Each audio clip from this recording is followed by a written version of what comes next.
सबसे पहला question, dental formula कितना होता है? देखो डायरेक्ट एनसीईआरटी का क्वेश्चन है, अभी तक आपने बता भी दिया होगा कितना होता है, 2123 अपॉन 2123। नेक्स्ट क्वेश्चन है, वोमिट सेंटर कहां पे प्रेजेंट होता है? सेरिबेलम या पोन्स या मेडुला? जल्दी बताओ। ये भी डायरेक्ट एनसीईआरटी का क्वेश्चन है, कहां पे होता है? मेडुला में प्रेजेंट होता है। ठीक है, नेक्स्ट क्वेश्चन है, पीएच ऑफ सलाइवरी अमाइलेज 6.2, 6.8, 6.6, 7.2। तो डायरेक्ट एनसीईआरटी में लिखा हुआ है कितना? 6.8। देखो अब ये एक कंफ्यूजिंग क्वेश्चन है कि स्टमक की शेप कैसी होती है, जे शेप या सी शेप। अब इसी के साथ ये ड्यूडेनम की शेप कंफ्यूज करती है, जे या सी। तो आप स्टमक की जब डायग्राम देखोगे तो आपको इजीली पता लग जाएगा कि स्टमक जे शेप होता है तो ड्यूडेनम क्या हुई? सी शेप। क्लियर है? अब नेक्स्ट क्वेश्चन है, वू एक्टिवेट्स पेप्सिनोजन। वू एक्टिवेट्स पेप्सिनोजन, और इसी के साथ मैं आपको एक क्वेश्चन देता हूं कि वू एक्टिवेट्स ट्रिप्सिनोजन। वू एक्टिवेट्स ट्रिप्सिनोजन। तो देखो पेप्सिनोजन स्टमक में है तो इसको एक्टिवेट कौन करता है? HCl। और ट्रिप्सिनोजन को एक्टिवेट करता है कौन? एंटेरोकाइनेज। क्लियर है? ठीक है, ये पैंक्रियास से रिलीज होता है, ये स्टमक से रिलीज होता है। ठीक है, क्लियर है? अब नेक्स्ट है चर्निंग मूवमेंट। देखो चर्निंग मूवमेंट कहां पे देखने को मिलती है? इसोफेगस में या स्टमक में या इंटेस्टाइन में? तो बहुत इजी क्वेश्चन है, कहां पे होती है? एनसीईआरटी में साफ साफ है, स्टमक में। ठीक है, नेक्स्ट क्वेश्चन है, बोलस वर्सेस काइम। बोलस और काइम में क्या डिफरेंस है? देखो सिंपल है, जो मान लो हमने कोई भी फूड खाया तो हमारे टीथ और सलाइवा जो फूड का हाल कर देंगे वो है बोलस। और स्टमक में जाके, अब देखो यहां से फूड कहां जाएगा? इसोफेगस में जाएगा, फिर स्टमक में जाएगा। तो स्टमक में जाके फूड का जो बन जाएगा उसको हम बोलते हैं क्या?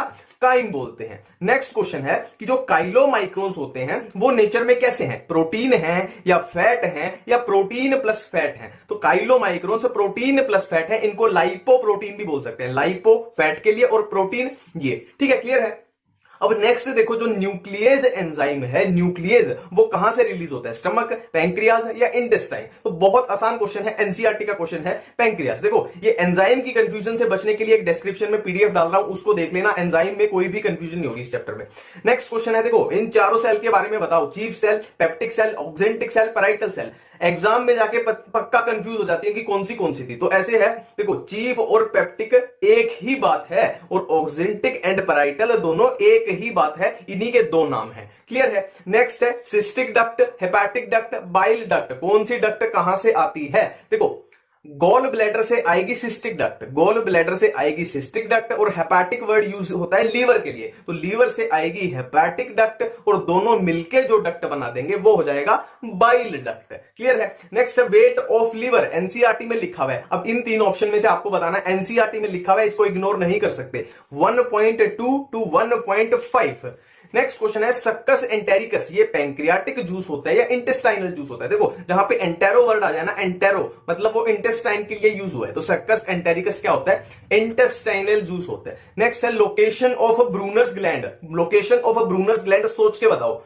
एनसीईआरटी में आप ढूंढोगे तो आपको मिल जाएगी, submucosa of duodenum. Location of Brunner gland, submucosa of duodenum. Next question है, जो पैंक्रियाज है वो एंडोक्राइन ग्लैंड है या एक्सोक्राइन ग्लैंड है या बोथ है? ये बच्चों वाला क्वेश्चन है, पैंक्रियाज में एंडो और एक्सो दोनों पार्ट होते हैं, तो ये बोथ है। ठीक है, नेक्स्ट क्वेश्चन है कि जो माल्टेज एंजाइम है वो पैंक्रियाज से रिलीज होता है या इंटेस्टाइनल जूस में होता है? जो माल्टेज है वो पैंक्रियाटिक जूस में होता है या इंटेस्टाइनल जूस में होता है? तो माल्टेज एंजाइम इंटेस्टाइनल जूस में होता है। और डाइपेप्टाइडेज कहां होगा? पैंक्रियाटिक जूस में या इंटेस्टाइनल में? तो ये भी इंटेस्टाइनल में होगा। मैं फिर से बोल रहा हूं, वो पीडीएफ देख लेना, एंजाइम की सारी कंफ्यूजन दूर हो जाएगी। ठीक है, लास्ट क्वेश्चन है इस वीडियो का कि structural and functional unit of liver क्या होती है ना? बहुत अच्छा क्वेश्चन है, ये पक्का गलत हो जाता है। देखो हेपेटिक लोब्यूल्स लीवर की स्ट्रक्चरल एंड फंक्शनल यूनिट होती है, एनसीईआरटी में डायरेक्ट लाइन लिखी हुई है। ठीक है,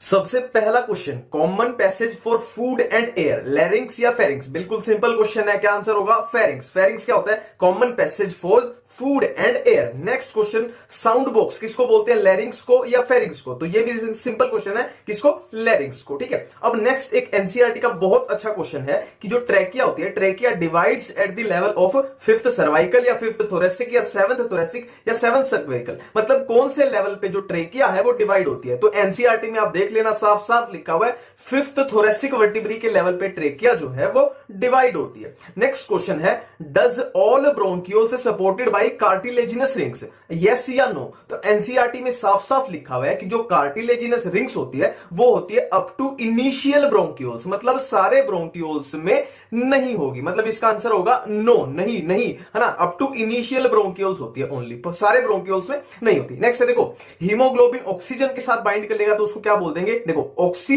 हीमोग्लोबिन, और कार्बन मोनोऑक्साइड के साथ जब बाइंड करेगा तो क्या बोल देंगे, देखो ये कार्बोक्सी और ये हीमोग्लोबिन, कार्बोक्सी हीमोग्लोबिन। और जब ये देखो इसका नाम देखो कार्ब, कार्बन यहां से उठाना है, कार्ब ये अमीनो ये haemoglobin, carb amino haemoglobin, carb amino haemoglobin. Clear है सारी कंफ्यूजन? नेक्स्ट करते हैं ट्रांसपोर्ट ऑफ ऑक्सीजन। देखो ऑक्सीजन जो है 97% ट्रांसपोर्ट होती है आरबीसी के द्वारा। देखो सिंपल सी बात है, आरबीसी में क्या होता है, हीमोग्लोबिन होता है, और हीमोग्लोबिन क्या है, ऑक्सीजन कैरियर है ना, तो मेनली आरबीसी के द्वारा, और 3% प्लाज्मा, या इसको 3% बोलो, dissolve from, dissolve in plasma. और इधर अगर O2 के बाद CO2 की बात करें, CO2 ट्रांसपोर्ट की, तो इसमें क्या होता है 70%, 23%, 7%। और इसकी मैंने पहले भी ट्रिक बताई थी, ABCD, ABCD। ए का मतलब कुछ भी नहीं है, बी से बाइकार्बोनेट, सी से कार्ब अमीनो हीमोग्लोबिन, और डी से डिसॉल्व्ड फॉर्म। डिसॉल्व्ड मतलब अपनी वही बताई थी ना, जो प्लाज्मा में होती है उसको बोलते हैं डिसॉल्व्ड फॉर्म। नेक्स्ट देखो पार्शियल प्रेशर, अगर आपसे पूछा जाए partial pressure of oxygen in atmospheric air, तो कितना दिया हुआ है एनसीईआरटी में 159। नेक्स्ट है partial pressure of CO2 in tissue, कितना होता है 45 होता है। नेक्स्ट है ऑक्सीजन का पार्शियल प्रेशर अल्वियोलाई में कितना होता है 104 होता है, 96 होता है, तो 104 होता है। CO2 का पार्शियल प्रेशर इन अल्वियोलाई कितना होगा 40 या 45, 40, ठीक है, टिश्यू में CO2 ज्यादा होगी 45 और अल्वियोलाई में कम होगी। नेक्स्ट क्वेश्चन है कि relaxation of diaphragm and intercostal muscle, ये किसमें होता है, इंस्पिरेशन में या एक्सपायरेशन में? देखो एक्सपायरेशन में क्या होता है, ये रिलैक्स होंगी, और इंस्पिरेशन में क्या होता है, कॉन्ट्रैक्ट होंगी। सिंपल सी बात है, तो इसका आंसर है एक्सपायरेशन। ठीक है, अगर आपसे एकदम पूछ लिया जाए इंस्टेंट बताओ टाइडल वॉल्यूम कितनी होती है, आईआरवी कितनी है, ईआरवी कितनी है, vital capacity, total lung capacity, inspiratory capacity, तो इसकी ट्रिक मैंने बहुत अच्छी ट्रिक बना रखी है, लिंक डाल रहा हूं डिस्क्रिप्शन में, जाके चेक कर लेना। ठीक है, तो इसका तो पंगा आप भूल ही जाओ, ये ट्रिक से आपका कवर हो जाएगा। नेक्स्ट है देखो फेवरेबल कंडीशन ऑक्सी हीमोग्लोबिन की फॉर्मेशन के लिए फेवरेबल कंडीशन कौन सी होंगी, ए या बी? देखो सिंपल सी बात है, सिंपल सी बात है, ऑक्सी हीमोग्लोबिन की फॉर्मेशन हो रही है, मतलब एक बात तो क्लियर है कि ऑक्सीजन ज्यादा होनी चाहिए, ऑक्सीजन यहां लो PO2 यहां हाई PO2, हाई PO2 मतलब पार्शियल प्रेशर ऑफ ऑक्सीजन ज्यादा, तो ये होगा आंसर। पर इसमें थोड़ा सा आप और देख लो, देखो ऑक्सी हीमोग्लोबिन के बनने के लिए ऑक्सीजन ज्यादा होनी चाहिए, CO2 कम होनी चाहिए। अब CO2 जब कम हो जाएगी तो क्या होगा, एसिडिटी घट जाएगी, तो एसिडिटी जब कम होगी तो H+ आयंस की कंसंट्रेशन भी कम हो जाएगी। ठीक है, और टेम्परेचर भी लो, तो ये इस तरीके से इनको याद रखना है। ठीक है, नेक्स्ट क्वेश्चन है कि रेस्पिरेटरी रिदम सेंटर कहां पे प्रेजेंट होता है, कहां पे, मेड्यूला में होता है, पोन्स में होता है, सेरिबेलम में होता है? तो इसका डायरेक्ट एनसीईआरटी में लिखा हुआ है मेड्यूला में प्रेजेंट होता है। अब इसके साथ ही एक आपको कंफ्यूज करेगा कि न्यूमोटॉक्सिक सेंटर कहां पे प्रेजेंट होता है, तो न्यूमोटॉक्सिक याद रखना, P for pneumotaxic, P for pons, तो न्यूमोटॉक्सिक पोन्स में, रेस्पिरेटरी रिदम सेंटर मेड्यूला। इसको वैसे ऐसे भी याद रख सकते हो, रम याद रख सकते हो, रम रम, ठीक है, रम, RM रम। नेक्स्ट है role of oxygen in respiratory rhythm regulation, significant role होता है या इनसिग्निफिकेंट होता है? इनसिग्निफिकेंट, मतलब कोई खास रोल होता नहीं है ऑक्सीजन का रेस्पिरेटरी रिदम की रेगुलेशन में। तो अब आपका क्वेश्चन होना चाहिए, तो सिग्निफिकेंट रोल किसका होता है? सिग्निफिकेंट रोल होता है किसका, CO2 का और H+ आयंस का, CO2 का और H+ आयंस का। क्लियर है? अब नेक्स्ट क्वेश्चन देखो, इन्फ्लामेशन ऑफ ब्रोंकियाई एंड ब्रोंकियोल्स, ये कौन सी बीमारी में होता है? अब इसी के साथ मैं आपसे एक क्वेश्चन पूछ लूं कि अल्वियोलर वॉल्स गेट डैमेज्ड, तो दोनों के ऑप्शन है अस्थमा एंड इन्फाइसीमा। तो सिंपल सी बात है, इन्फ्लामेशन जब वर्ड लिखा जाए ना, इन्फ्लामेशन, तो आंसर जाएगा अस्थमा, अस्थमा। ठीक है, और इन्फाइसीमा का ऐसे याद रखना, देखो एक और क्वेश्चन बन सकता है कि which disease occurs due to cigarette smoking, asthma या इन्फाइसीमा? इसको ऐसे याद रखना, देखो जो सीमा थी ना, सीमा ने क्या किया, सिगरेट पी के दीवार में टक्कर मार दी, है ना, सिगरेट पी के दीवार में गाड़ी ठोक दी, उसको नशा हो गया तो दीवार टूट जाएगी। तो देखो सिगरेट स्मोकिंग और अल्वियोलर वॉल्स गेट डैमेज मतलब दीवार टूट गई, इनका आंसर क्या जाएगा, एम्फाइसीमा। स्टार्ट करते हैं। देखो सबसे पहले ब्लड की कंपोजिशन देखो, ब्लड में क्या होता है, plasma and blood cells. Plasma कितना होता है 55% और ब्लड सेल्स कितनी होती है 45%। अब टोटल प्लाज्मा की अगर बात करें, एनसीईआरटी में 2% और दी है कि टोटल प्लाज्मा में वाटर कितना होता है 90 to 92% और प्लाज्मा प्रोटीन्स कितने होते हैं 6 to 8%। अब बाकी जो थोड़ा बहुत बचेगा प्लाज्मा में उसमें क्या हो जाएंगे मिनरल्स विनरल्स और ये सब, ठीक है। अब नेक्स्ट है देखो, ये 3 प्लाज्मा प्रोटीन दिए हुए जो मेजर प्लाज्मा प्रोटीन होते हैं, इनके ये फंक्शन है। अब आपको बताना है कि कौन से का कौन से वाला फंक्शन है। तो देखो फिब्रिनोजन तो नाम से ही लग रहा है, फिब्रिनोजन किसमें आएगा, ब्लड क्लोटिंग में आएगा। अब ये दोनों कंफ्यूज करते हैं, ये वाले दोनों, ठीक है। अब इसमें क्या है देखो, इसको ऐसे याद रखना, इसको ऐसे याद रखना, आलू याद रखना, आलू ALO आलू याद रखना, मतलब एल्ब्यूमिन हो जाएगा ऑस्मोटिक बैलेंस में और ग्लोबुलिन हो जाएगा डिफेंस मैकेनिज्म में, डिफेंस मैकेनिज्म में, क्लियर है। अब नेक्स्ट क्वेश्चन है सीरम। देखो सीरम क्या होता है, प्लाज्मा माइनस प्रोटीन्स या प्लाज्मा माइनस क्लोटिंग फैक्टर। तो एनसीईआरटी में डायरेक्ट लाइन लिखी हुई है कि plasma without clotting factor is called serum. बिल्कुल इजी क्वेश्चन है। अब देखो ये नंबर बताना है, आरबीसी का कितना होता है, डब्ल्यूबीसी का कितना, प्लेटलेट का कितना। ये तो ऑब्वियस है कि कौन से, ये किसमें होंगी, क्यूबिक मिलीमीटर ऑफ ब्लड में होंगी। देखो आरबीसी सबसे ज्यादा होती है तो 5 से 5.5 मिलियन, है ना। फिर है प्लेटलेट, लाखों में होते हैं, बोलते हैं ना प्लेटलेट घट गई 1 लाख आ गई, 80,000 आ गई, तो ये लाखों में होती है, 1.5 से 3.5 लाख। और डब्ल्यूबीसी ये है 6,000 से 8,000, क्लियर है। अब डब्ल्यूबीसी को याद करने की ट्रिक है नीलिमा भाभी, नीलिमा भाभी, नीलिमा भाभी मतलब सबसे ज्यादा होगी न्यूट्रोफिल, फिर लिम्फोसाइट, फिर मोनोसाइट, फिर एसिडोफिल और बेसोफिल। एसिडोफिल का ही दूसरा नाम है इयोसिनोफिल, इयोसिनोफिल, क्लियर बात है। अब देखो ये एनसीईआरटी में लिखा हुआ है पर हम इसको इग्नोर कर देते हैं कि थ्रोम्बोसाइट्स प्रोड्यूस्ड फ्रॉम मेगाकैरियोसाइट्स, मेगाकैरियोसाइट से बनती है थ्रोम्बोसाइट, ठीक है। अगर आपसे एकदम पूछ लिया जाए कि इयोसिनोफिल और बेसोफिल का फंक्शन इनमें से बताओ कि किसका कौन सा फंक्शन है, ठीक है। तो इसको देखो ऐसे याद रखना है, जो बेसोफिल होता है, जो बेसोफिल होता है वो बिल्कुल बेसिक चीजें रिलीज करता है। बेसोफिल बिल्कुल बेसिक चीजें रिलीज करता है, जैसे हिस्टामिन, सीरोटोनिन, हेपेरिन। और इयोसिनोफिल का दूसरा नाम अभी हमने किया था, क्या होता है एसिडोफिल। तो A for acidophil, A for allergic reaction, ठीक है। तो ये एलर्जिक रिएक्शन में इन्वॉल्व होते हैं, ठीक है। अब नेक्स्ट है क्या, न्यूट्रोफिल एंड मोनोसाइट का फंक्शन होता है फेगोसिटिक और लिम्फोसाइट का फंक्शन होता है इम्यून रिस्पॉन्स। तो अभी हमने सारी डब्ल्यूबीसी के फंक्शन कवर कर लिए हैं ऑटोमेटिकली,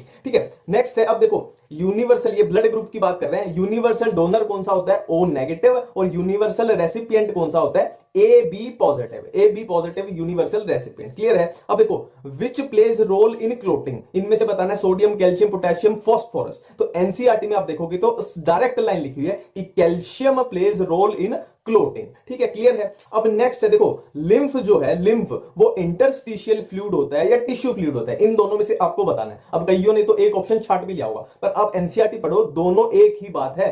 लिम्फ, इंटरस्टिशियल फ्लूइड और टिश्यू फ्लूइड ये दोनों एक ही नाम है, इनमें कंफ्यूज नहीं होना। देखो एक वर्ड आपने सुना होगा क्या, हार्ट बीट। हार्ट बीट, और हार्ट बीट क्या होता है, दिल का धड़कना। हमें पता है कि नॉर्मल हार्ट बीट कितनी होती है 72 टाइम्स पर मिनट, मतलब 1 मिनट में दिल 72 टाइम्स नॉर्मली धड़कता है। अब एक सिंपल सी इक्वेशन बनेगी यहां पे कि 72 टाइम्स धड़कता है 60 सेकेंड यानी 1 मिनट में। तो एक बार कितनी देर में धड़केगा 60/72, तो ये कितना आ जाएगा 0.8 सेकेंड। और इसी 0.8 सेकेंड को हम बोलते हैं कार्डियक साइकिल, कार्डियक साइकिल। इतनी बात क्लियर है। अब आगे चलते हैं। अब देखो हमने अभी अभी किया कि कार्डियक साइकिल टोटल कितनी होती है 0.8 सेकंड की, तो वो 0.8 सेकंड कुछ इस तरीके से डिवाइड होते हैं, ठीक है। कंप्लीट डायस्टोल कितना 0.4 सेकंड, एट्रियल सिस्टोल कितना 0.1 सेकंड और वेंट्रिकुलर सिस्टोल कितना 0.3 सेकंड। देखो सिस्टोल सिंपली होता है कॉन्ट्रैक्शन और डायस्टोल होता है क्या, रिलैक्सेशन। तो अब आपसे कोई भी क्वेश्चन पूछ लिए कि एट्रियल सिस्टोल कितना था, टोटल में से कितना था 0.1 सेकंड, तो एट्रियल डायस्टोल कितना हो जाएगा, एट्रियल सिस्टोल अगर 0.1 है तो 0.8 में से 0.1 माइनस कर दो, एट्रियल डायस्टोल 0.7 है ना। और ऐसे ही वेंट्रिकुलर सिस्टोल 0.3, तो वेंट्रिकुलर डायस्टोल कितना हो जाएगा, ये इसमें से माइनस कर दो, कितना हो जाएगा 0.5 सेकंड। कंप्लीट डायस्टोल है 0.4 सेकंड, क्लियर है। अब एक वर्ड आता है स्ट्रोक वॉल्यूम, जिसकी वैल्यू होती है 70 ml। अब ये क्या होता है, देखो नाम से ही पता लग रहा है स्ट्रोक वॉल्यूम, मतलब हार्ट जब एक बार स्ट्रोक मारेगा, मतलब जब हार्ट एक बार बीट करेगा तो इतना ब्लड हर वेंट्रिकल से निकलेगा। ठीक है, इतनी बात क्लियर है, एक बार बीट करने पे इतना ब्लड हर वेंट्रिकल से निकलेगा, है ना। तो एक बार बीट करने पे कितना ब्लड निकल रहा है, 70 ml। और एक मिनट में हार्ट कितनी बार बीट करता है, 72 टाइम्स। तो 72 टाइम्स बार बीट करने पे कितना ब्लड निकलेगा, 70 इंटू 72। तो ये लगभग लगभग कितना आ जाएगा, 5 लीटर। और इसी 5 लीटर को हम क्या बोलते हैं, कार्डियक आउटपुट। अब देखो अगर आपसे पूछ लिया जाए कि फिश, एम्फीबियंस, रेप्टाइल्स, मैमल्स किसमें किस टाइप का हार्ट है, 2 चैम्बर्ड, 3 चैम्बर्ड, 4 चैम्बर्ड, तो देखो सिंपल सी बात है, फिश में होता है 2 चैम्बर्ड हार्ट और एम्फीबियन एंड रेप्टाइल में होता है 3 चैम्बर्ड और मैमल्स में कैसा, 4 चैम्बर्ड। अब यहां पे क्रोकोडाइल एक एक्सेप्शन है, क्योंकि क्रोकोडाइल होता रेप्टाइल है पर उसमें हार्ट कैसा होता है, मैमल्स की तरह 4 चैम्बर्ड। ठीक है, अब देखो अगर ईसीजी की बात करें तो उसमें क्या होती है, पी वेव होती है, क्यूआरएस कॉम्प्लेक्स और टी वेव। देखो सिंपल सा ऐसे इसको फ्लो में ही याद रखना, P Q R S T. ठीक है, पी वेव क्या है, depolarisation of atria, Q R S क्या है, डीपोलराइजेशन ऑफ वेंट्रिकल, और टी क्या है, रीपोलराइजेशन ऑफ वेंट्रिकल्स। ठीक है, देखो अगर आपसे ये क्वेश्चन पूछा जाए कि कोरोनरी आर्टरी डिसीज, जिसका दूसरा नाम क्या होता है, एथेरोस्क्लेरोसिस, कोरोनरी आर्टरी डिसीज और एंजाइना, इन दोनों डिजीज में क्या डिफरेंस है। देखो यहां पे वर्ड आ रहा है कोरोनरी, तो ऐसे याद रखना कि जो आर्टरी हार्ट को ही ब्लड सप्लाई करती है ना, हार्ट को ही ब्लड सप्लाई करती है, उसमें क्या होता है, कैल्शियम वेल्शियम डिपॉजिट हो जाता है, तो वो क्या हो जाती है, नैरो हो जाती है ल्यूमन, तो ठीक से ब्लड सप्लाई नहीं हो पाती। ठीक है, और एंजाइना, दूसरी तरफ एंजाइना का मतलब क्या है, इसमें चेस्ट पेन होता है, चेस्ट पेन होता है। वो क्यों होता है, क्योंकि क्या होता है, जो हार्ट की मसल है ना, उनको प्रॉपर ऑक्सीजन नहीं मिल पा रही, उनको कम ऑक्सीजन मिल रही है, तो इसकी वजह से चेस्ट पेन होता है। ठीक है, देखो जो एनिमल्स अमोनिया एक्सक्रीट करेंगे वो अमोनोटेलिक, जो यूरिया एक्सक्रीट करेंगे वो यूरियोटेलिक, जो यूरिक एसिड एक्सक्रीट करेंगे वो यूरिकोटेलिक। देखो अब देखो सेकंड पॉइंट, अमोनिया रिलीज करने में सबसे ज्यादा पानी का वेस्ट होता है और उससे कम इसमें, और सबसे कम पानी का वेस्ट होता है यूरिक एसिड को एक्सक्रीट करने में। अब इसे हम सिंपली हिसाब लगा सकते हैं कि अमोनिया एक्सक्रीट करने में सबसे ज्यादा पानी का वेस्ट होता है, तो अमोनोटेलिक एनिमल कौन से होंगे, जो पानी में होंगे, है ना, जिनके आगे एक्वेटिक वर्ड आ गया वो सीधे डाल दो ammonotelic. Amphibians aquatic, amphibians aquatic, insect, bony fishes, ऐसे ऐसे पूरा आपका एनसीईआरटी में लिखा हुआ है। ठीक है, और यूरियोटेलिक कौन से हो जाएंगे, जो लगभग जमीन पे रहते हैं, जैसे मैमल्स हैं जमीन पे रहते हैं, मैमल्स क्या है, यूरियोटेलिक, जैसे हम भी यूरियोटेलिक हैं। और मरीन फिश, अब यहां मरीन फिश, फिश से कंफ्यूज मत होना, आप क्या सोचोगे फिश है तो इसको अमोनोटेलिक में डाल देते हैं कि पानी में रहती है, तो मरीन वर्ड को ध्यान रखना है, मरीन फिश के पास पानी की कमी होती है। और क्या है, टेरेस्ट्रियल एम्फीबियंस, ये एनसीईआरटी के एग्जांपल है। और यूरिकोटेलिक कौन से हो जाएंगे, reptiles, birds, insects, land snails, ये एनसीईआरटी के एग्जांपल्स हैं। अब नेक्स्ट आपसे पूछा जाए कि प्लेटीहेल्मिंथिस के अंदर एक्सक्रीटरी ऑर्गन प्रोटोनेफ्रिडिया होते हैं या फ्लेम सेल्स होते हैं, है ना। बहुत सारे बच्चों ने सेकंड्स में आंसर दे भी दिया होगा, और जिन्होंने दिया है वो एक बार एनसीईआरटी पढ़े ढंग से, प्रोटोनेफ्रिडिया और फ्लेम सेल एक ही बात है, प्लेटीहेल्मिंथिस के ये एक्सक्रीटरी ऑर्गन होते हैं। क्लियर है। अब नेक्स्ट क्वेश्चन आपसे पूछा जाए, प्रॉन्स में, ये भी एनसीईआरटी का क्वेश्चन है, लिखा हुआ है, प्रॉन्स में एक्सक्रीटरी ऑर्गन कौन से होते हैं, एंटीनल ग्लैंड्स होते हैं, ग्रीन ग्लैंड्स होते हैं, इनमें से एक ऑप्शन बताओ। ये पिछले वाले की तरह झोल नहीं है, इनमें से एक ऑप्शन बताओ। तो अब फिर से बहुत लोगों ने एक ऑप्शन टिक मार दिया होगा, पर एंटीनल ग्लैंड और ग्रीन ग्लैंड एक ही बात होती है, एक ही बात होती है। ठीक है, अब नेक्स्ट देखो किडनी के बारे में, देखो excretory system, human excretory system क्या होता है, ये होता है, देखो ये दो क्या है, किडनी है, फिर किडनी से निकली क्या, यूरिटर निकली, यूरिटर कितनी हो जाएंगी ऑटोमेटिकली, 2, फिर ये यूरिनरी ब्लैडर और ये यूरिथ्रा। अब इन सारी चीजों को मिला के क्या बोलते हैं, ह्यूमन एक्सक्रीटरी सिस्टम। ये एनसीईआरटी के अकॉर्डिंग है पूरा, है ना। अब एनसीईआरटी में पोजीशन ऑफ किडनी लिखी हुई है, पोजीशन ऑफ किडनी, इसको ऐसे याद रखना, टीएल मतलब लास्ट थोरेसिक से लेके थर्ड नंबर तक का पोजीशन ऑफ किडनी है, एनसीईआरटी में लिखी हुई है। ठीक है, अब एनसीईआरटी में ही जैसे किडनी के बारे में दिया हुआ है, देखो किडनी के दो पार्ट है, आउटर पार्ट और इनर पार्ट। आउटर पार्ट में क्या है, टफ कैप्सूल, और इनर पार्ट दो पार्ट में डिवाइडेड है, कोर्टेक्स एंड मेड्यूला। अब मेड्यूला में क्या है, पिरामिड्स हैं, और पिरामिड्स प्रोजेक्ट करते हैं किनमें, कैलाइसिस में। सिंपल है, क्लियर है। अब देखो अगर यूरिन फॉर्मेशन की बात करें तो यूरिन फॉर्मेशन में क्या क्या होता है, glomerular filtration, reabsorption and tubular secretion. ठीक है, अब देखो यहां पे फिल्ट्रेशन की बात अगर हम करते हैं तो फिल्ट्रेशन में आपको ये फ्लो याद रखना है। देखो 5 लीटर ब्लड कितना है, कार्डियक आउटपुट। कार्डियक आउटपुट हमने देखा था ना, क्या होता है कि ईच वेंट्रिकल जितना ब्लड पंप करता है 1 मिनट में, ठीक है। तो 1 मिनट में हर वेंट्रिकल ने 5 लीटर ब्लड पंप किया। अब 5 लीटर का लगभग 1/5 मतलब कितना 1100-1200 ml कार्डियक आउटपुट टोटल कितनी है 5 लीटर। अब इस 5 लीटर ब्लड में से क्या है लीवर में भी जाएगा, किडनी में भी जाएगा, अपने ब्रेन में भी जाएगा, हर जगह जाएगा। तो किडनी में जितना पहुंचेगा टोटल 5 लीटर में से वो कितना है 1100-1200 ml, इसको बोल देंगे रीनल ब्लड फ्लो। अब इस 1100-1200 ml जो अपनी किडनी के पास पहुंचा, इसमें क्या है हमें पता है कि टोटल ब्लड में 55% प्लाज्मा होती है। अब इसका 55% निकालेंगे तो 625 ml है ना। देखो ब्लड सेल्स तो फिल्टर होंगी नहीं, प्लाज्मा ही तो फिल्टर होगी, तो इसका 55% 625 ml मतलब इतने ml प्लाज्मा जो है वो किडनी पे पहुंची। अब इसकी 1/5 जो है वो फिल्टर हो जाएगी, इसकी 1/5 मतलब 125 ml फिल्टर हो जाएगी, जिसको हम बोलेंगे फिल्ट्रेट।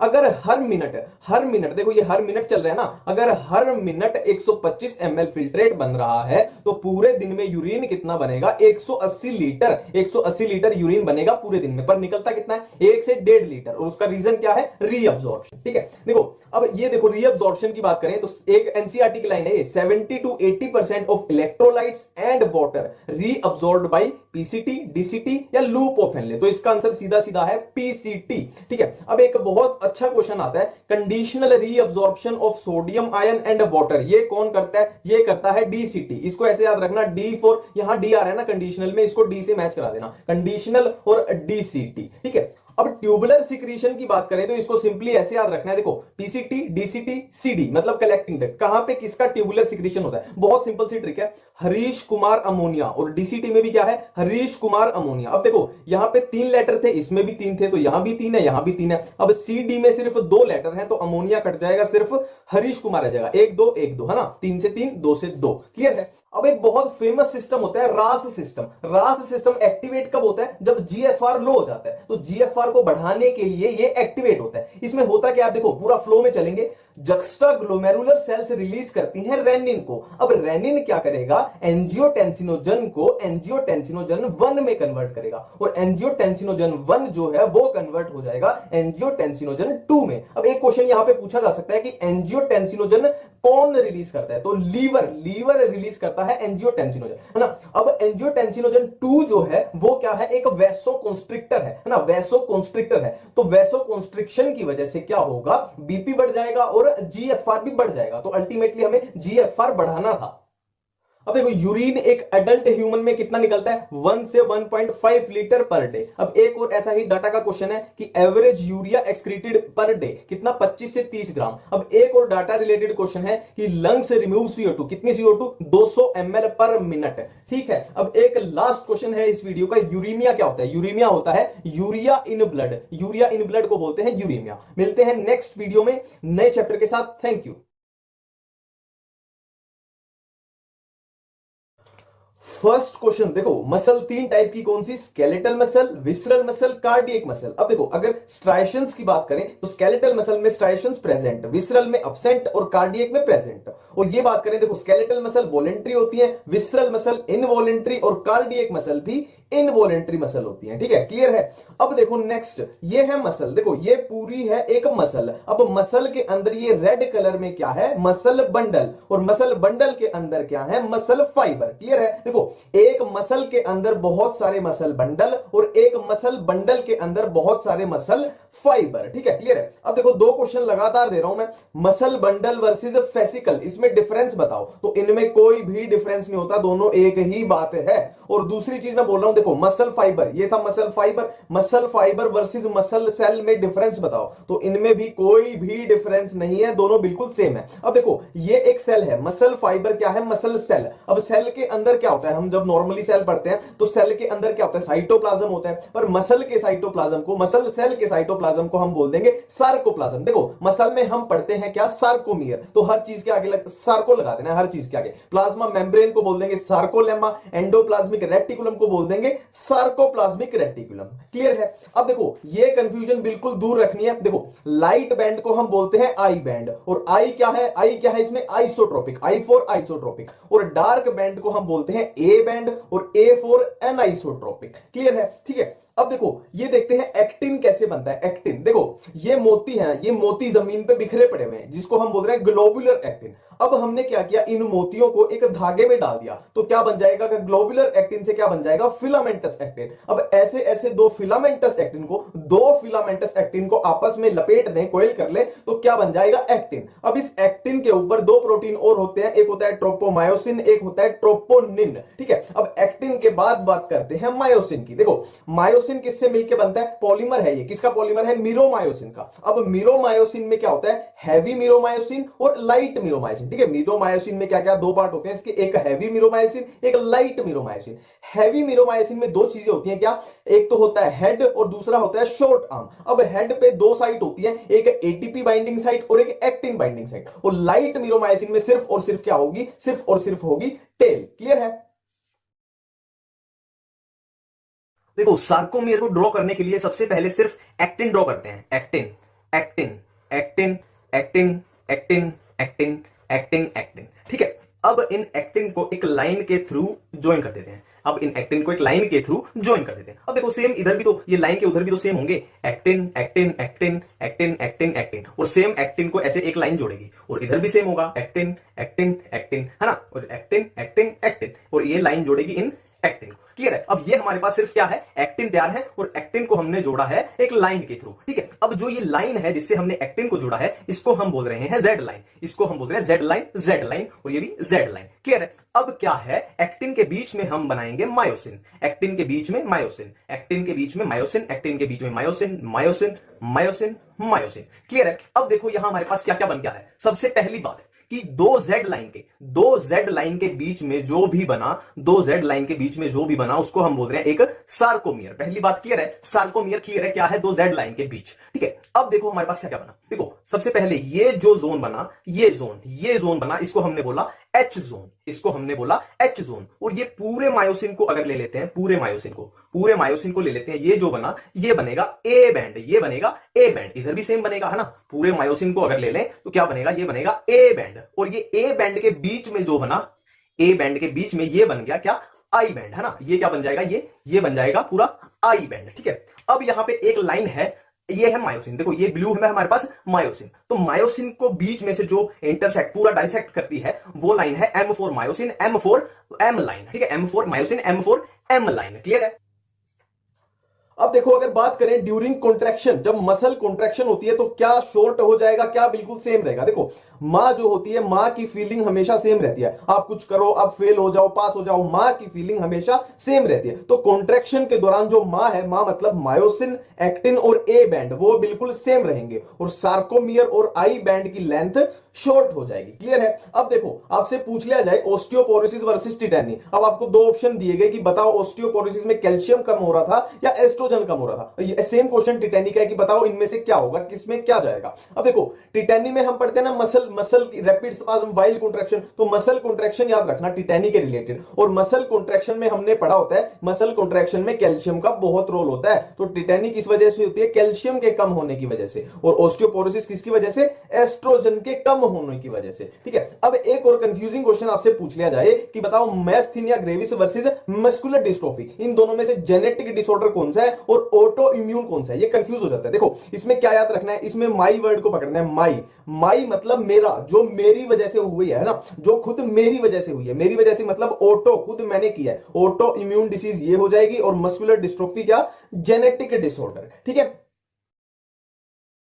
ये कोई इंसान है और इसके मैंने ये ब्लैक कलर के जॉइंट्स बनाए हैं। ये शोल्डर जॉइंट्स हैं, ये एल्बो जॉइंट्स हैं, और ये हिप जॉइंट है, और ये नी जॉइंट है। तो यहां एक कॉमन सेंस की बात चलती है कि जो जॉइंट, जिस टाइप का जॉइंट शोल्डर में होगा उसी टाइप का जॉइंट प्रेजेंट होगा हिप में, और जिस टाइप का जॉइंट एल्बो में होगा उसी टाइप का जॉइंट प्रेजेंट होगा कहां, नीज में, है ना। क्लियर है। अब देखो बात करते हैं, सबसे पहले क्या है, ball and socket joint. Ball and socket joint, तो आपने जसप्रीत बुमराह को बॉलिंग करते हुए देखा होगा। आपने बॉल से याद आएगा बॉलिंग, तो जसप्रीत बुमराह जब बॉलिंग करता है तो आपने देखा होगा उसका हाथ कहां से मूव करता है, उसका हाथ कहां से मूव करता है, उसका हाथ यहां से मूव करता है, शोल्डर जॉइंट से। ठीक है, तो बॉल एंड सॉकेट में शोल्डर याद आ गया, तो जो शोल्डर में होगा वही होगा कहां, हिप में। Shoulder joint and hip joint बिल्कुल क्लियर है। नेक्स्ट है हिंज जॉइंट। देखो हिंज में हमें कुछ भी याद नहीं करना, सिर्फ हिंज का मतलब देखते हैं क्या होता है। देखो ये होता है हिंज, आपने दरवाजों में भी लगा हुआ देखा कैसे मुड़ता है, ये कैसे सीधा होता है। तो इसको देखते ही समझ आ जाएगा कि हिंज हिंज टाइप का जॉइंट कहां होना चाहिए, एल्बो और नी में। एल्बो और नी बिल्कुल हिंज के जैसे मुड़ते हैं, सीधे होते हैं, तो एल्बो और नी में हो गया हिंज जॉइंट, कुछ भी याद नहीं किया। ठीक है, नेक्स्ट है आम आदमी पार्टी। आम आदमी पार्टी, ए से एटलस, ए से एक्सिस, पी से पाइवट जॉइंट। पाइवट जॉइंट कहां होगा, एटलस और एक्सिस के बीच में, बिल्कुल क्लियर है। नेक्स्ट देखो, दो कार जहां भी होती है, देखो दो कार या रोड पे चल रही हैं या पार्किंग में खड़ी है, उन दोनों के बीच में गैप होना जरूरी है, नहीं तो आपस में टच होगी। मान लो रोड पे चल रही है, एक्सीडेंट हो जाएगा, पार्किंग में है, स्क्रैच हो जाएंगे। तो दो कार के बीच में गैप होना जरूरी है। तो दो कार का मतलब है दो कार्पल्स के बीच में होगा, G for gap, G for gliding joint, carpals के बीच में होगा ग्लाइडिंग जॉइंट।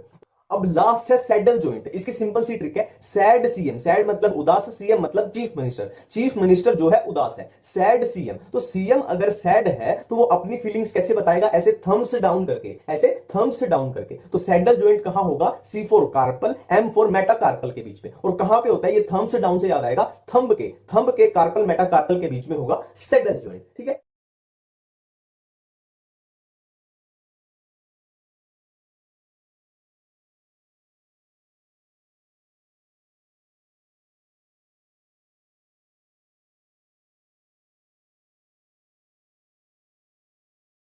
देखो इसमें दो क्वेश्चन है टोटली एनसीईआरटी बेस्ड। देखो पहला क्वेश्चन, जो हार्मोन्स होते हैं वो न्यूट्रिएंट केमिकल्स होते हैं या नॉन न्यूट्रिएंट केमिकल्स होते हैं। तो एनसीईआरटी में साफ साफ लिखा हुआ है हार्मोन नॉन न्यूट्रिएंट केमिकल्स होते हैं। दूसरा क्वेश्चन, जो हार्मोन्स होते हैं वो इंटरसेलुलर मैसेंजर्स होते हैं या इंट्रासेलुलर। तो ये भी एनसीईआरटी में एक ही लाइन में है दोनों, कि हार्मोन्स इंटरसेलुलर मैसेंजर्स होते हैं। ठीक है, क्लियर है। अब देखो ये डायंसीफेलोन की कंफ्यूजन से कैसे बचना है। देखो ये पूरा है डायंसीफेलोन, ठीक है। अब डायंसीफेलोन के मिडल में क्या है, डायंसीफेलोन के मिडल में है थैलेमस।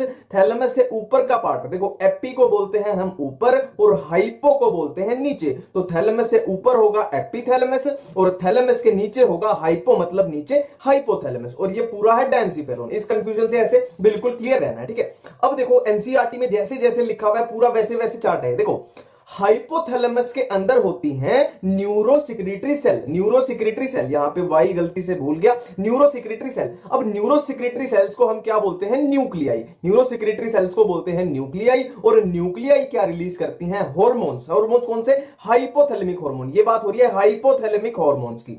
अब हाइपोथैलेमिक हार्मोन दो टाइप के हो सकते हैं, या तो रिलीजिंग या इनहिबिटिंग। रिलीजिंग क्या करेंगे, स्टिमुलेट करेंगे पिट्यूटरी ग्लैंड की सिक्रीशन को, और इनहिबिट क्या करेंगे, इनहिबिट करेंगे पिट्यूटरी ग्लैंड की सिक्रीशन को, ठीक है। अब नेक्स्ट देखो, देखो हाइपोथैलेमस, ये है हाइपोथैलेमस, ये है एंटीरियर पिट्यूटरी और ये है posterior pituitary. Hypothalamus anterior pituitary के साथ पोर्टल सर्कुलेशन, पोर्टल सर्कुलेशन के साथ कनेक्शन में होता है, और पोस्टीरियर पिट्यूटरी के साथ डायरेक्ट कनेक्शन होता है। ये याद रखना है, एनसीईआरटी में लिखा हुआ है, ठीक है। एंटीरियर पिट्यूटरी के साथ पोर्टल सर्कुलेशन और उधर पोस्टीरियर पिट्यूटरी में डायरेक्ट है। अब देखो ये है पिट्यूटरी ग्लैंड। पिट्यूटरी ग्लैंड में क्या होता है, दो पार्ट होते हैं, एक तो एडिनो हाइपोफिसिस और दूसरा न्यूरो हाइपोफिसिस। अब एडिनो हाइपोफिसिस में भी दो पार्ट हैं, pars distalis and pars intermedia. अब पार्स डिस्टेलिस को ही हम क्या बोलते हैं, एंटीरियर पिट्यूटरी। और न्यूरो हाइपोफिसिस का दूसरा नाम क्या हो सकता है, पार्स नर्वोसा। देखो नर्व वर्ड आ रहा है ना, नर्वोसा तो न्यूरो, ये कनेक्ट हो जाएगा। और न्यूरो हाइपोफिसिस को ही क्या बोलते हैं, पोस्टीरियर पिट्यूटरी। ये एंटीरियर पिट्यूटरी,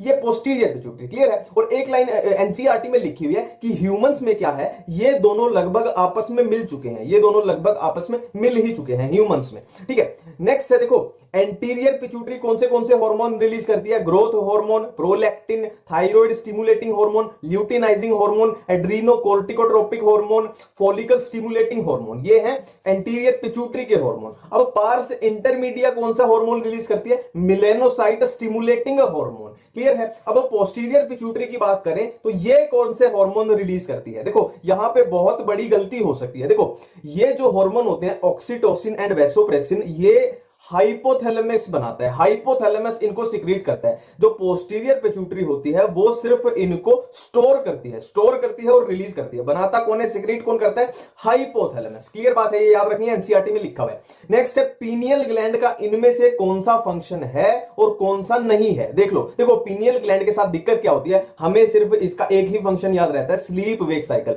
बाकी एनसीईआरटी में हम ध्यान ही नहीं देते कौन से लिखे हुए कौन से नहीं लिखे हुए। तो ये सारे फंक्शन पीनियल ग्लैंड के एनसीईआरटी में लिखे हुए हैं। Sleep wake cycle, body temperature, metabolism, pigmentation, menstrual cycle, defence mechanism. Clear है। अब बात करते हैं थायराइड ग्लैंड की। देखो थायराइड ग्लैंड का ऐसे ही एनसीईआरटी में दिया हुआ है कि थायराइड ग्लैंड में क्या होता है, इसको दो पार्ट में डिवाइड कर दो, एक तो स्ट्रोमल टिश्यू और एक फॉलिकल्स। अब फॉलिकल्स में क्या होता है, फॉलिक्यूलर सेल्स। अब फॉलिक्यूलर सेल हार्मोन रिलीज करती है, कौन से, T3 T4। ठीक है। हाइपोथायरॉयडिज्म को कैसे याद रखना है, देखो जीएमसी मतलब government medical college, goitre, myxoedema, cretinism, है ना, ये हाइपोथायरॉयडिज्म की बीमारियां हैं। और हाइपर की एक ही लगभग याद रख लेना, ग्रेव और एक्सोप्थेल्मिक गोइटर। क्लियर है। नेक्स्ट बात करते हैं, देखो एनसीईआरटी बेस्ड क्वेश्चन है कि जो थाइमस है वो सेल मीडिएटेड इम्यूनिटी में काम आता है या ह्यूमोरल इम्यूनिटी में, है ना। कईयों ने बता भी दिया होगा, पर एनसीईआरटी में साफ साफ लिखे हुए ये दोनों इम्यूनिटी में काम आते हैं, थाइमस के जो हार्मोन है। ठीक है, क्लियर है। अब नेक्स्ट देखो पैंक्रियास को देखते हैं। देखो पैंक्रियास में क्या होता है, एक्सोक्राइन पार्ट भी होता है और एंडोक्राइन पार्ट भी होता है। और एंडोक्राइन पार्ट में क्या होती हैं, आइसलेट्स ऑफ लैंगरहंस। अब आइसलेट्स ऑफ लैंगरहंस में दो टाइप की सेल होती है, alpha cells and beta cell. Alpha cells क्या रिलीज करती हैं, glucagon, and beta cell release करती हैं इंसुलिन। क्लियर है। अब एक हार्मोन होता है एएनएफ मतलब एट्रियल नेट्रियूरेटिक फैक्टर, ये बीपी को बढ़ाता है या घटाता है। एनसीईआरटी में लाइन साफ साफ लिखी हुई है, बताओ, है ना। तो एनसीईआरटी में साफ साफ लिखा हुआ है कि ये बीपी को डिक्रीज करता है, बीपी को ये डिक्रीज करता है। अब देखो जीआईटी यानी समझ गए ना, जीआईटी क्या होता है, गैस्ट्रो इंटेस्टाइनल ट्रैक्ट के हार्मोन्स, जो मेजर हार्मोन है एनसीईआरटी में साफ साफ क्लियर 4 दिए हुए हैं, गैस्ट्रिन, सिक्रेटिन, कोलिसिस्टोकाइनिन और गैस्ट्रिक इनहिबिटरी पेप्टाइड, है ना, ये जीआईपी जिसको बोल सकते हैं। अब इनका एक एक का फंक्शन करेंगे, ये क्या करता है, ये क्या करता है, ये क्या करता है, ये क्या करता है। सबसे पहले है गैस्ट्रिन। देखो नाम से ही पता लग रहा है, गैस्ट्रिन से नाम से ही पता लग गया कि गैस्ट्रिक ग्लैंड पे एक्ट करेगा। और गैस्ट्रिक ग्लैंड पे एक्ट करेगा तो स्टमक में, गैस्ट्रिक ग्लैंड में स्टमक में क्या होते हैं, पेप्सिनोजन होता है, HCl है, तो इनकी सिक्रीशन को ये बढ़ा देगा। सिंपल, कुछ याद ही नहीं करना, है ना, स्टमक याद रखना है गैस्ट्रिक से। ठीक है। अब नेक्स्ट हार्मोन है कौन सा, सिक्रेटिन। सिक्रेटिन क्या करता है, पैंक्रियाज के एक्सोक्राइन पार्ट पे एक्ट करता है। एनसीईआरटी में ऐसे ही लिखा हुआ है, सिक्रेटिन पैंक्रियास के एक्सोक्राइन पार्ट पे एक्ट करेगा और पैंक्रियास से क्या रिलीज करवाएगा, वाटर एंड बाइकार्बोनेट आयंस। ठीक है। अब एक हार्मोन है सीसीके मतलब कोलिसिस्टोकाइनिन, ये क्या करेगा, ये पैंक्रियास पे भी एक्ट करेगा और गॉल ब्लैडर पे भी एक्ट करेगा। अब ये पैंक्रियास से क्या रिलीज करवाएगा, पैंक्रियाटिक जूस, और गॉल ब्लैडर से क्या रिलीज करवाएगा, बाइल जूस। ठीक है। अब लास्ट है ये जीआईपी, गैस्ट्रिक इनहिबिटरी पेप्टाइड। अब इसके नाम में ही लिखा हुआ है गैस्ट्रिक इनहिबिटरी, मतलब ये गैस्ट्रिक सिक्रीशन को इनहिबिट कर देगा। कुछ याद ही नहीं किया। ठीक है। एड्रीनल ग्लैंड के दो पार्ट होते हैं, adrenal cortex and adrenal medulla. अब ये कौन से हार्मोन रिलीज करते हैं, इनको सिंपल सी ट्रिक्स की हेल्प से कैसे याद करें। सबसे पहले बात करेंगे एड्रीनल कोर्टेक्स की। देखो एड्रीनल कोर्टेक्स में अपने को ये याद रखना है। अब यहां पे देखो जोना तीनों में कॉमन है, तो इससे अपने को कोई लेना देना नहीं है। तो बाकी की चीजों को कैसे याद करें, इसके लिए बहुत सिंपल सी ट्रिक है। ट्रिक क्या बोलती है अपनी, देखो मयंक गांधी, MG मयंक गांधी की GF यानी गर्लफ्रेंड, MG मयंक गांधी की गर्लफ्रेंड गोरी है, GORE। ठीक है। MG Mayank Gandhi, GF girlfriend गोरी, GORE गोरी है, मयंक गांधी की गर्लफ्रेंड गोरी है। अब इसको हम अप्लाई कर देते हैं। देखो MG Mayank Gandhi, GF girlfriend गोरी है, मयंक गांधी की गर्लफ्रेंड गोरी है। देखो मिनरलोकोर्टिकोइड्स कहां से रिलीज होते हैं, जोना ग्लोमेरुलोसा। ग्लूकोकोर्टिकोइड्स कहां से रिलीज होते हैं, जोना फेसिकुलेटा। गुनेडोकोर्टिकोइड्स कहां से रिलीज होते हैं, जोना रेक्टिकुलरिस। तो ये तो हो गया अपना एड्रीनल कोर्टेक्स। अब बात करते हैं एड्रीनल मेडुला की। देखो इसको मैं ऐसे याद रखता था, मर्डर याद रखना है, मर्डर। अब मर्डर में देखो आप ध्यान से पढ़ोगे तो इसमें दोनों वर्ड छुपे हुए हैं मर्डर में, medulla plus adrenaline, murder medulla plus adrenaline. इसको थोड़ा ध्यान से पढ़ो, ये दोनों वर्ड आपको इसमें छुपे हुए मिलेंगे, मर्डर में मेडुला प्लस एड्रीनालिन। अब एड्रीनालिन यहां पे आ गया तो नॉन एड्रीनालिन तो अपने आप ही याद आ जाएगा। तो मेडुला के कौन से हार्मोन हो गए, एड्रीनालिन एंड नॉन एड्रीनालिन। कौन से हार्मोन का कैसा नेचर है, देखो जो एनसीईआरटी में कॉपी पेस्ट उसी को याद कराऊंगा, साथ में ये वाला पेज एनसीईआरटी का खोल के बैठ जाओ चाहे। ठीक है। देखो सबसे पहली ट्रिक, पीएच को इक्वल रखना है पीएच की, पीएच को इक्वल करना है पीएच के। यहां पे देखो पीएच से क्या है, P peptide, P polypeptide, P protein, H से hormone, peptide polypeptide protein hormone, और इधर इक्वल है पीएच के। इधर पी से क्या है, पैंक्रियाटिक एंड पिट्यूटरी। पैंक्रियाटिक में कौन से आ जाएंगे, इंसुलिन एंड ग्लूकागोन, है ना, pancreatic hormone and pituitary hormone, and इधर कौन से आ जाएंगे, एच से हाइपोथैलेमिक हार्मोन। तो पेप्टाइड पॉलीपेप्टाइड प्रोटीन हार्मोन कौन से हो गए, hypothalamic hormone, pancreatic hormone and pituitary hormone. पहली ट्रिक कवर। सेकंड देखो स्टीरॉइड्स कौन से हैं। देखो स्टीरॉइड्स जब हमें वर्ड सुनने को मिलता है तो ऐसा नहीं लगता कि हम केमिस्ट्री के बारे में पढ़ते हैं। स्टीरॉइड जब हम सुनने को मिलता है तो ऐसा लगता है हम केमिस्ट्री के बारे में पढ़ रहे हैं, और केमिस्ट्री में हम क्या पढ़ते हैं, फंक्शनल ग्रुप्स, जैसे कि ओल, एल्कोहल का फंक्शनल ग्रुप ओल, ओन, कीटोन का फंक्शनल ग्रुप ओल। तो स्टीरॉइड वर्ड सुनते ही याद आएगा कि जैसे हम केमिस्ट्री पढ़ रहे हैं, और केमिस्ट्री में हम पढ़ते हैं फंक्शनल ग्रुप। तो जिस भी हार्मोन के नाम के पीछे फंक्शनल ग्रुप इंडिकेट हो जाए तो वो डाल दो स्टीरॉइड में, जैसे ये कोर्टिजोल, एस्ट्राडायोल, टेस्टोस्टेरोन, प्रोजेस्टेरोन। क्लियर है। Next iodothyronine. देखो आयोडो, आयोडीन आ गया, थायरो आ गया, तो ये थायराइड हार्मोन ऑटोमेटिकली हो गया। लास्ट है अमीनो एसिड डेरिवेटिव। इसमें देखो ए की प्रधानता है, ए, है ना, ए से ए मैच कराना है, ए, अमीनो एसिड हो गया एड्रीनालिन। नर्वस सिस्टम दो पार्ट्स में डिवाइडेड होता है, central nervous system and peripheral nervous system. अब सेंट्रल नर्वस सिस्टम में क्या क्या होता है, brain and spinal cord. Peripheral nervous system है वो फर्दर दो टाइप का होता है, autonomous nervous system and somatic nervous system. अब ऑटोनोमस नर्वस सिस्टम फर्दर दो टाइप का होता है, sympathetic nervous system and parasympathetic nervous system.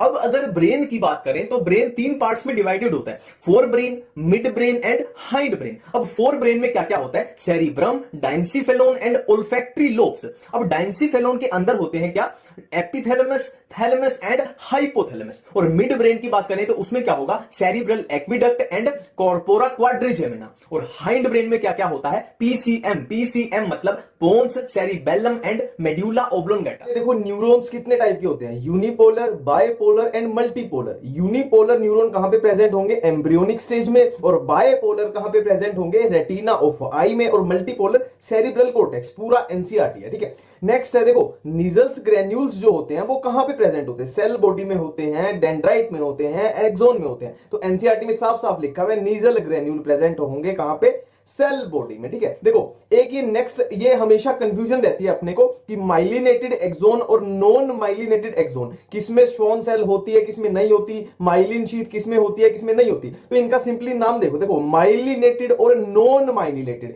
इसमें सीधा सीधा वर्ड आ रहा है माइलिन शीथ का ना, माइलिन का वर्ड आ रहा है। तो जिसमें माइलिन शीथ प्रेजेंट है वो हो जाएगा माइलिनेटेड, जिसमें अब्सेंट है वो हो जाएगा नॉन माइलिनेटेड। अब जब बात करें श्वॉन सेल की तो श्वॉन सेल दोनों में प्रेजेंट होती है, हम यहां पे गलती करते हैं, ठीक है, श्वॉन सेल दोनों में प्रेजेंट होती है।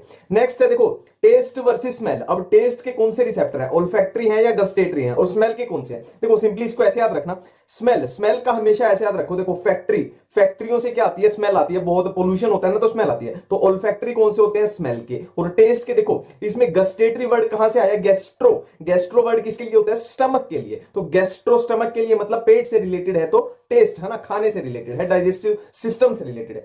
नेक्स्ट देखो अगर बात करें हम नर्व इंपल्स के कंडक्शन की तो इसकी एक इजी एक्सप्लेनेशन की 4-5 मिनट की वीडियो ऑलरेडी अपलोड कर रखी है, आप देख लेना, और जिसको यहां पे शॉर्ट में मैं बता दूंगा कैसे होता है। देखो ये एक एक्सोन है, ये एक एक्सोन है, ठीक है, ये एक्सोन के अंदर का पार्ट, ये एक्सोन के बाहर का पार्ट। अब ये है एक्सोन की मेम्ब्रेन, ये एक्सोन की मेम्ब्रेन। अब होता क्या है, देखो एक्सोन के बाहर होते हैं 3 सोडियम और एक्सोन के अंदर है 2 पोटेशियम। अब इससे क्या हुआ, देखो बाहर नेट कितना हो गया 3 पॉजिटिव और अंदर कितना है 2 पॉजिटिव। नेट क्या हुआ, इससे बाहर नेट हो जाएगा पॉजिटिव चार्ज, अंदर हो जाएगा नेगेटिव चार्ज। तो ये क्या बन गई, एक तरीके की पोलैरिटी बन गई, पोलैरिटी बन गई, है ना। और ये जब की बात हो रही है जब कुछ भी नहीं हो रहा, कोई स्टिमुलस नहीं है, बिल्कुल सिंपल है, हम बेड पे बिल्कुल आराम से पड़े हैं, है ना। तो इस स्टेज को बोल देंगे हम पोलराइज्ड स्टेट, है ना। ये पोलैरिटी बन गई, पोलराइज्ड स्टेट। और पोटेंशियल को अगर हम मेजर करेंगे तो क्या आएगा, रेस्टिंग पोटेंशियल बोलेंगे उसको, कि हम रेस्ट कर रहे हैं, कुछ भी नहीं हुआ, रेस्टिंग पोटेंशियल। अब क्या हुआ, मान लो यहां से स्टिमुलस आया, मान लो यहां से स्टिमुलस आया, अब क्या होगा, इंपल्स का कंडक्शन होगा। तो उससे सिंपली होता क्या है, ये जो सोडियम है ना, सोडियम क्या होता है, अंदर आने शुरू हो जाते हैं। अब सोडियम अंदर आएंगे तो क्या होगा, बाहर क्या हो जाएगा, नेगेटिव चार्ज, और अंदर क्या हो जाएगा, पॉजिटिव पॉजिटिव चार्ज, ठीक है, और उस स्टेज को हम बोलते हैं डीपोलराइज्ड स्टेट, और पोटेंशियल क्या हो जाएगा, एक्शन पोटेंशियल, ठीक है, पोलराइज्ड, डीपोलराइज्ड, रेस्टिंग पोटेंशियल, और यहां पे क्या है, एक्शन पोटेंशियल। क्लियर है। अब देखो आई की अगर लेयर्स की बात करें तो कौन सी होती है, स्क्लेरा सबसे आउटर, मिडल, कोरोइड, और सबसे इनर कौन सी, रेटिना, ठीक है। अब स्क्लेरा के बारे में एनसीईआरटी में क्या है, डेंस कनेक्टिव टिश्यू होता है इसमें, और कोरोइड में क्या होते हैं, ब्लड वेसल होती है, यहां पे सेल्स नहीं वेसल आना था, ब्लड वेसल्स होती है, और रेटिना में क्या होता है, 3 टाइप की सेल होती है, ठीक है। अब रेटिना में 3 टाइप की सेल होती है। अब रेटिना को देखते हैं, रेटिना में हमने देखा 3 टाइप की सेल है, कौन सी, photoreceptor cells, bipolar cells, और गैंग्लियोनिक सेल। अब ये फोटो रिसेप्टर सेल्स जो है ये अपने बहुत काम की है, इनको थोड़ा डिटेल में देखते हैं। ये है फोटो रिसेप्टर सेल्स। अब फोटो रिसेप्टर सेल्स में 2 टाइप की सेल्स होती हैं, एक रोड्स, एक कोन्स। अब जो रोड्स है देखो, रोडोप्सिन रोड्स, ये नाम से ही क्लियर हो गया। जो रोड्स हैं वो किससे मिलकर बनी है, रोडोप्सिन एक प्रोटीन है उससे बनी है ना। रोडोप्सिन रोड्स नाम से ही क्लियर हो रहा है कि रोड्स में होता है रोडोप्सिन। अब रोडोप्सिन के अंदर क्या होता है, देखो आर से पकड़ना है रेटिनोल, और ये लास्ट में इसके ऑप्शन ऑलरेडी आ रहा है, आर से रेटिनल, और ये लास्ट में आ रहा है ऑप्शन, ठीक है। और रेटिनल क्या होता है, विटामिन ए का डेरिवेटिव होता है, ठीक है। क्लियर है ना, ये पूरा क्लियर कट है ना। फोटो रिसेप्टर सेल में क्या है, रोड्स एंड कोन्स। रोड्स किससे मिलके बना है, रोडोप्सिन से, और रोडोप्सिन किससे मिलके बना है, रेटिनल एंड ऑप्सिन से, और रेटिनल जो है वो विटामिन ए का डेरिवेटिव है, ठीक है। क्लियर है। अब नेक्स्ट देखो 2 चीजें होती हैं, ये हमें कंफ्यूज करती हैं, ब्लाइंड स्पॉट वर्सेस फोबिया। देखो ब्लाइंड मतलब बिल्कुल अंधा, मतलब इसमें रोड्स भी नहीं होंगे, इसमें कोन्स भी नहीं होंगे, और फोबिया में सिर्फ रोड्स नहीं होते पर कोन्स इसमें फोबिया में प्रेजेंट होते हैं, ठीक है। अब देखो मैं अगर एक लाइन बोलूं कि ब्लाइंड स्पॉट में फोटो रिसेप्टर सेल्स अब्सेंट है, फोटो रिसेप्टर सेल्स कौन सी होती हैं, रोड्स या कोन्स, रोड्स एंड कोन्स, तो इसमें दोनों अब्सेंट है, तो बोल सकते हैं ना फोटो रिसेप्टर सेल इसमें अब्सेंट है। क्लियर है ना ये बात। और अब देखो नेक्स्ट, एक्वियस चैम्बर क्या होता है, space between cornea and lens, और दूसरी तरफ विट्रस चैम्बर क्या होता है, space between lens and retina. Human ear के 3 पार्ट होते हैं, external ear, middle ear and inner ear. External ear में हमारे पास होता है ear pinna and ear canal, and middle ear में हमारे पास है ईयर ऑसिकल्स, जो कि कौन सी है, मेलियस, इनकस एंड स्टेपिस। और क्या क्या होता है, round window, Oval window and Eustachian tube. और इनर ईयर को हम थोड़ा डिटेल में करेंगे क्योंकि ईयर की पूरी कंफ्यूजन, पूरी कहानी इसी पे टिकी हुई है। अब बात करते हैं इनर ईयर के बारे में। देखो एनसीईआरटी में इनर ईयर बहुत ज्यादा कंफ्यूजिंग सा दिया हुआ है, तो एनसीईआरटी में जो भी दिया हुआ है मैंने पूरा का पूरा इस चार्ट में चिपका दिया, पूरा का पूरा एक लाइन आप पढ़ के देख लेना, मैच हो जाएगी, ठीक है। देखो इनर ईयर के 2 फंक्शन होते हैं, हियरिंग एंड बैलेंसिंग, ठीक है। हियरिंग एंड बैलेंसिंग, जो हियरिंग है वो कौन परफॉर्म करता है, कोक्लिया, और जो बैलेंसिंग है वो कौन परफॉर्म करता है, वेस्टिबुलर अपरेटस। अब वेस्टिबुलर अपरेटस में 2 चीजें होती हैं, 3 सेमीसर्कुलर कैनाल्स एंड ऑटोलिथ ऑर्गन, ठीक है। वेस्टिबुलर अपरेटस में 2 चीजें होती है, 3 सेमीसर्कुलर कैनाल्स एंड ऑटोलिथ ऑर्गन। अब देखो जो 3 सेमीसर्कुलर कैनाल्स हैं वो परफॉर्म करते हैं डायनामिक बैलेंस, डायनामिक मतलब मूवमेंट वाला बैलेंस, ठीक है। और ऑटोलिथ ऑर्गन परफॉर्म करता है स्टैटिक बैलेंस, मतलब बिल्कुल स्टैटिक, कोई मूवमेंट नहीं हो रही, वो वाला बैलेंस। क्लियर है। अब देखो 3 सेमीसर्कुलर कैनाल्स का स्वोलन बेस होता है, वो क्या होता है, एम्पुला, और एम्पुला कंटेन्स, एम्पुला में क्या होता है, क्रिस्टा एम्पुलरिस, और क्रिस्टा एम्पुलरिस में क्या होता है, हेयर सेल्स, और हेयर सेल्स में होते हैं रिसेप्टर। इतना ये क्लियर है। अब इस पे आ जाते हैं। देखो ऑटोलिथ ऑर्गन में क्या होता है, consist of, otolith organ consist of saccule and utricle, and saccule and utricle में क्या होता है, ये कंटेन्स रिजिस, और रिजिस को हम क्या बोलते हैं, मैक्यूला, और मैक्यूला में होता है हेयर सेल्स, हेयर सेल में है रिसेप्टर। तो इतनी ये क्लियर है। और इधर अगर कोक्लिया की बात करें तो अगर आप ये वाला एनसीईआरटी का डायग्राम ढंग से कर लेते हो तो आपका कोक्लिया क्लियर है। अब एक बार एनसीईआरटी पढ़ के देखना, एक लाइन आपकी इस चार्ट से पूरी मैच हो जाएगी।